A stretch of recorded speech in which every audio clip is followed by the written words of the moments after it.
If you thought that your K-pop idol alt paved any kind of way in the fashion industry, let me go ahead and set the record straight by telling you if that was really the case.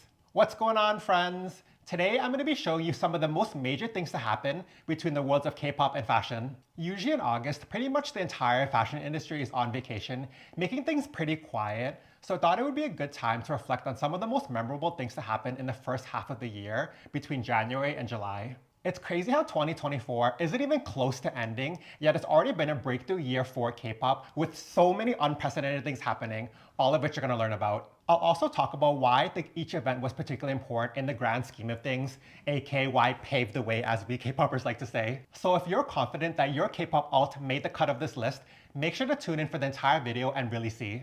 I'm going to start in January and then go each month until July. In January of 2024, the brand Loewe had their Fall/Winter 24 men's show, and even though their global brand ambassador Taeyong from NCT 127 wasn't physically in attendance, he was still involved in the show in a very big way. Okay, you gotta follow along with me for this one.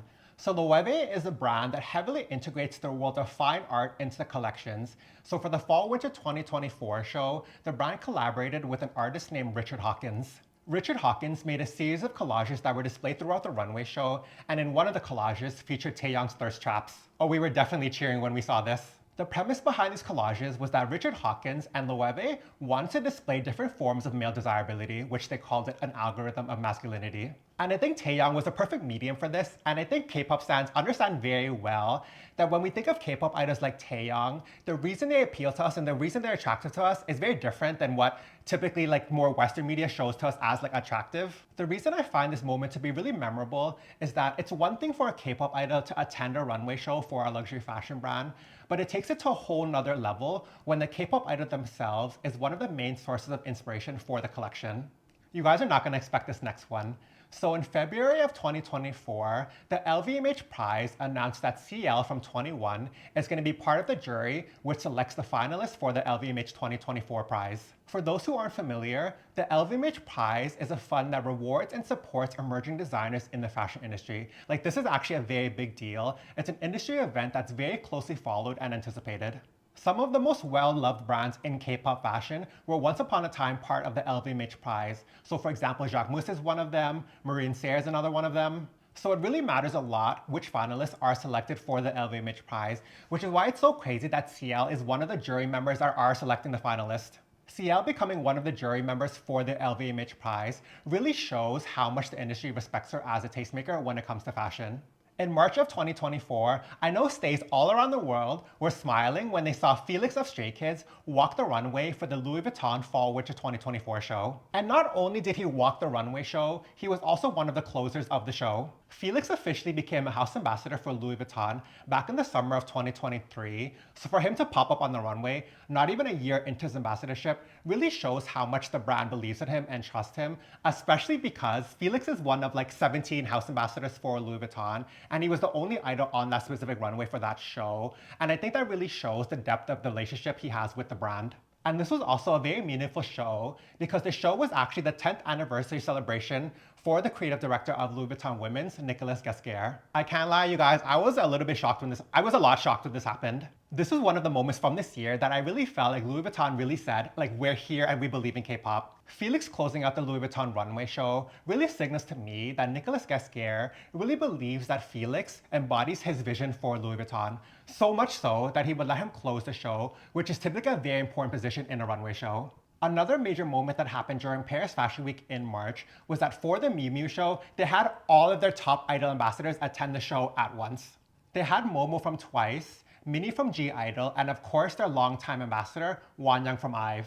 For some reason, it's so crazy seeing K-pop idols all in the same place outside of Music Bank. When I saw a photo of all three of them together, it was at that moment where I really felt like wow, they really have all the top girls as ambassadors. And I really love to see it because Miu Miu is a brand that is actually very heavily referenced in K-pop fashion.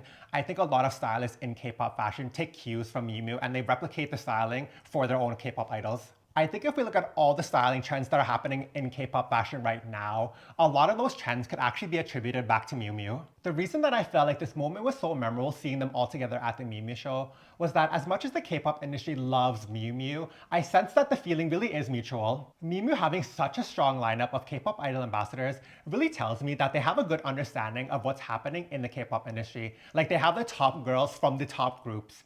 And also, I think that having more than one ambassador really tells me that the brand believes in K-pop idols and believes in the visibility that the idols provide them. In April of 2024, we all know what happened to Le Sserafim, their timeline-breaking Coachella performance. And what was really memorable about this performance to me as a fan of both K-pop and fashion was the fact that Le Sserafim was dressed by Louis Vuitton in completely custom outfits for the Coachella performance. It was really great to see Louis Vuitton dress the girls who are house ambassadors for Louis Vuitton, because it really showed me that Louis Vuitton is willing to work with K-pop idols in a different kind of way than what we typically imagine, such as them like attending the show or like them starring a campaign. Their custom outfits, which were designed by Nicolas Gasquet, who's the creative director of Louis Vuitton Women's, were really great in my opinion. I think that their outfits were very well considered. It really took into account each of the girls, and I think they incorporated the Louis Vuitton house codes very well into the outfits. If you want to learn more about their outfits, I actually did like a whole post about it where I break down each of the outfits and the inspirations behind them. So if you want to learn more, definitely check out that post. But yeah, overall, I really thought the outfits were great. Louis Vuitton making custom stage wear for Le Sserafim's Coachella performance was pretty major to me because I think it was like the first time that Louis Vuitton really showed their intention to enter the world of stage wear, which is long overdue in my opinion because I've always felt like Nicolas Gasquet's Louis Vuitton would be so perfect for stage wear. Oh, and another thing I want to quickly mention is that I feel like Louis Vuitton doing all of this really shows their desire and their willingness to deepen their relationship with K-pop. On the first Monday in May of 2024, something truly unprecedented happened between the world of K-pop and fashion.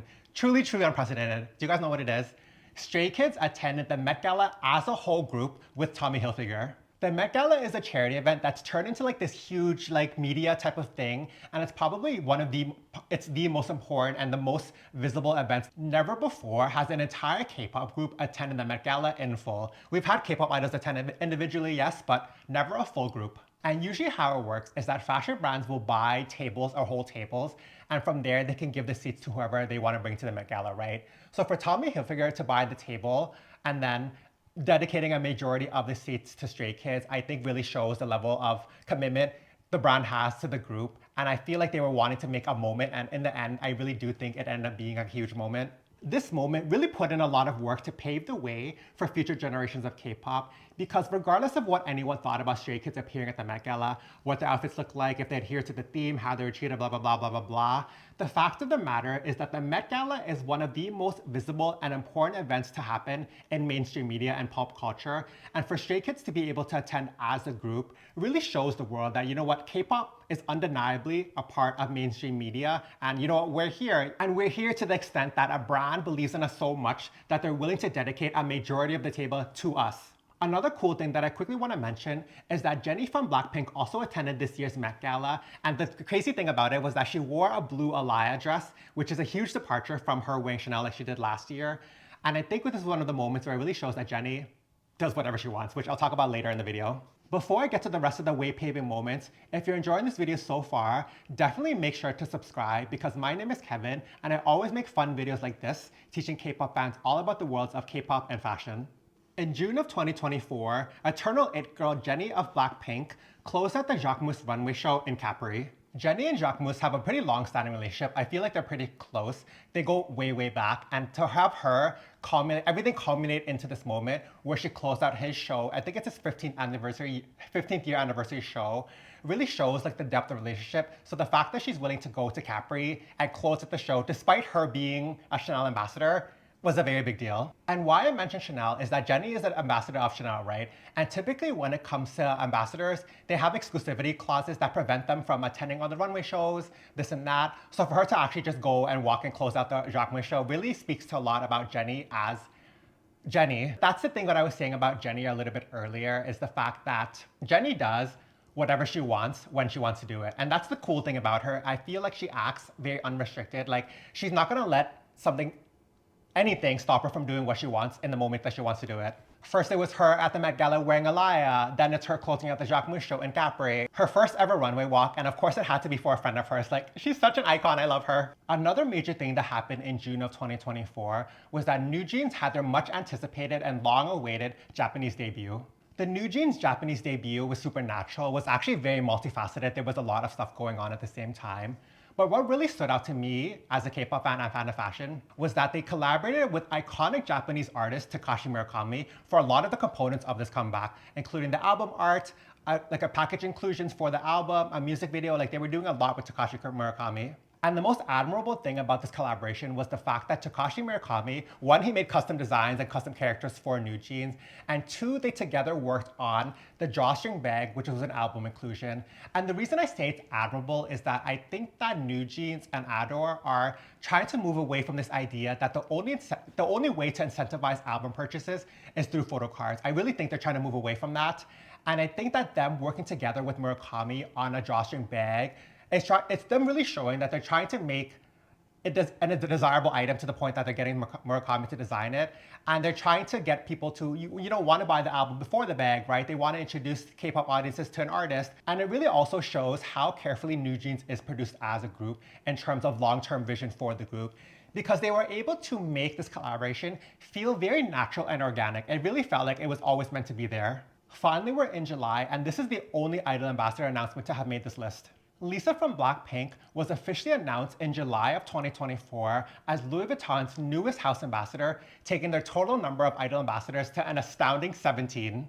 One of the biggest idols from one of the biggest K-pop girl groups is now an ambassador for one of the biggest brands in the luxury fashion world. Like, even that in itself is already so major. I won't talk about this topic too much because I feel like the relationship is pretty much still in its early stages. But I have talked about my first impressions of the announcement a little bit on this previous video, so make sure to check that out. But the thing is, I really do feel like even though the relationship is still early on, it's very clear that the relationship is very deep already. Even just her wearing Louis Vuitton in the past 2-3 months already shows the level of access she has to the brand and its archives. She's been wearing so many archive pieces. She's worn a dress from the 2017 Cruise collection to the Louis Vuitton after party. She wore a Louis Vuitton Murakami Speedy bag, which is from like 2008, it must be. But yeah, like, it really shows how much access they're already willing to give Lisa. And I think this is a particularly big deal for both the K-pop and fashion industry because Lisa is the first member of Blackpink to officially move from one brand ambassadorship to the other. Like, she moved from Celine to Louis Vuitton. And I think a lot of the industry on both sides is gonna really pay attention to how they're gonna make this work and if they can make it work. Wow, can you guys believe all of that happened just in 7 months? Like, that was so crazy. Like, even talking about it, like, I'm still not over it. But yeah, let me know what you thought of all these major moments that happened between the K-pop and fashion industry in 2024, the first half. Let me know if you thought I missed anything. What was your favorite? Let me know in the comments, and make sure to subscribe to FashionULT if you want to keep watching fun videos like this where I talk about the dynamic between the K-pop and fashion industry.